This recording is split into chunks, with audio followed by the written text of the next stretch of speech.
my name is Ko Yamakawa. I am the lead instructor at the Berkeley Buddhist Temple Taiko.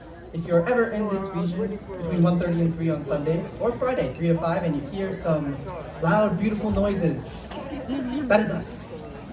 Anyway, what we're trying to do, well, what we have here at the Berkeley Buddhist Temple is a class every Sunday and Friday, and we like to teach a lot of different taiko, a lot of different songs from a lot of different traditions. And I really love showing taiko. I've been playing for close to 13 years now. And we have a variety of types of taiko that you'll see today. You see these drums out here, they're kind of on their side in kind of a diagonal way. That's called naname taiko. And we'll play a lot of varieties of that, as well as something called hachijo, which is a name of an island. I'll tell you more about it later. And finally, at the end, we'll play a little bit of odaiko. I'll tell you a little bit more about each of these traditions along the way. This will kind of be a survey of the different kinds of taiko that we do here at the Berkeley Buddhist Temple. And I really hope that you enjoy all the hard work that we put in. So please, put your hands together for the Berkeley Buddhist Temple class. And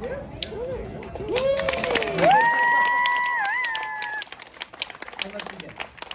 This first song that we're going to play is called Matsuri Daiko, and it's a classic on playing naname.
That was the Berkeley Buddhist Temple Taiko class. Thank you so much. Oh my here on China kind of keeping the beat was my friend Alex here, who's actually not a student. He's an instructor at Gyeonggi Buddhist Temple Taiko, teaching Fridays 3 to 5 p.m. If you have that availability, if you're not working, please come by and check out that class. One thing that Alex is also doing is he's a part of G10 Taiko. G10 Taiko is a performance group based out of the Buddhist Church of San Francisco, where he and I go and practice every Tuesday and Thursday, and we like to perform around the Bay as well. So as part of that, we also have our little song together, which I like to call Kenku. It's a little bit about a conversation using some kaka.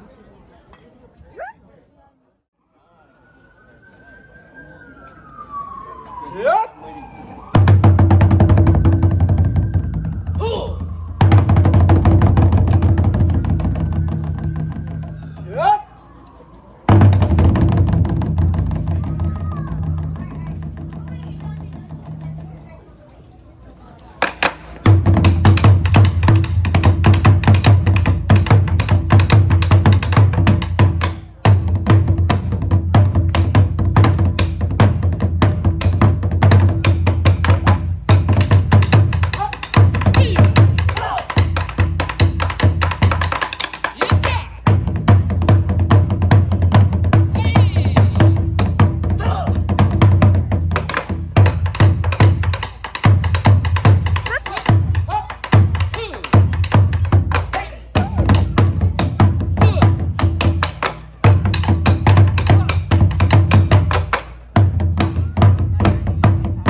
That was a type of taiko that came about in the Obon festivals in the Tokyo region.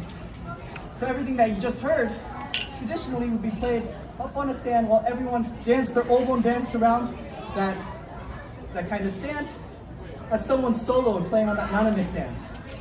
And so it was really a way for people to just kind of enjoy that rhythm and that magic together. This next type of taiko that we're about to do is from the island of Hachijojima. And it is much more somber. It's much more kind of insular. Hachijojima was a penal colony of Japan in which a lot of samurai and politicians were banned. Samurai without their weapons, artists without their brushes. And so in that solitary island, they looked to find for a way to express themselves. And part of that was, maybe they would play very loud. Maybe they would play very sad because of all the things that they've left behind.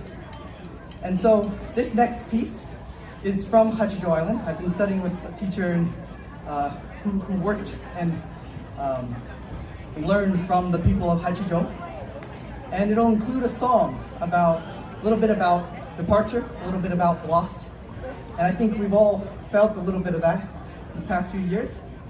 And so as I sing that, perhaps you'll recognize the words, perhaps you can feel the words, but they're in Japanese.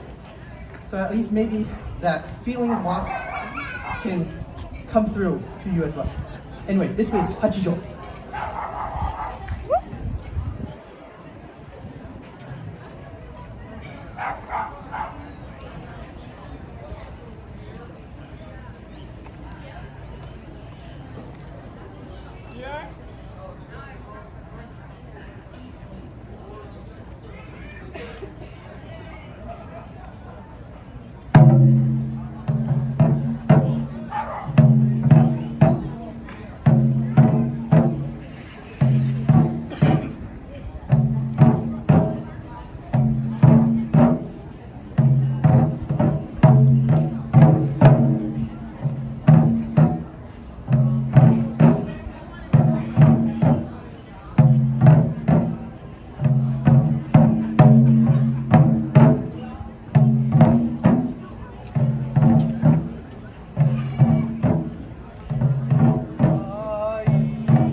song about a lot of departure, a lot of the pain that we kind of felt in the last few years from COVID. I'm really happy that we're all here together, playing together. And really, it felt really nice kind of playing and practicing that song here and finally being in this space where I can perform it for you all. Because it's really just a person playing in a lonely room until it's performed in front of everyone else. So I'm really happy we're able to perform that piece. Now, we just played Matsuri Daiko on Naname stands with our class. We just played Hachijo Daiko, going a little bit south of Tokyo. It's an island about 2 hours. I've never done it myself, but I think it's a 2-hour boat ride away from Tokyo. This next piece is something a little bit more modern. Taiko, in its original form, kind of came about during the American occupation of Japan and really started to grow from something that was just a festival piece like it was in the days of old to something that's performed in front of a stage. And this next form, the Odaiko form, is something that really grew out of that. Out of the big groups like Kodo, which you may have seen as Zellerbach, from like Ondekoza, or some from my teacher, Hayashi Eitetsu. And so as a part of that, actually just yesterday, I competed in a Odaiko competition. I really want to thank my girlfriend for coming out there and then leaving at 5 a.m. to get here in time for this performance. So,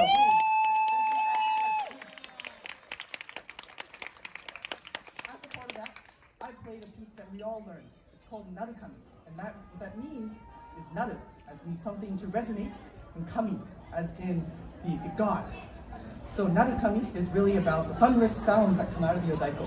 And I'd like to perform for you that competition piece. It's very different in style from all of these, but I hope you can feel the same sense of warmth, same sense of awe that you felt from these other performances. And that will be our last piece for BBT Taiko. Thank you!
Thank you everyone so much for coming to the Berkeley Buddhist Temple Taiko performance. Please enjoy the rest of your evening at the Satsuki Bazaar.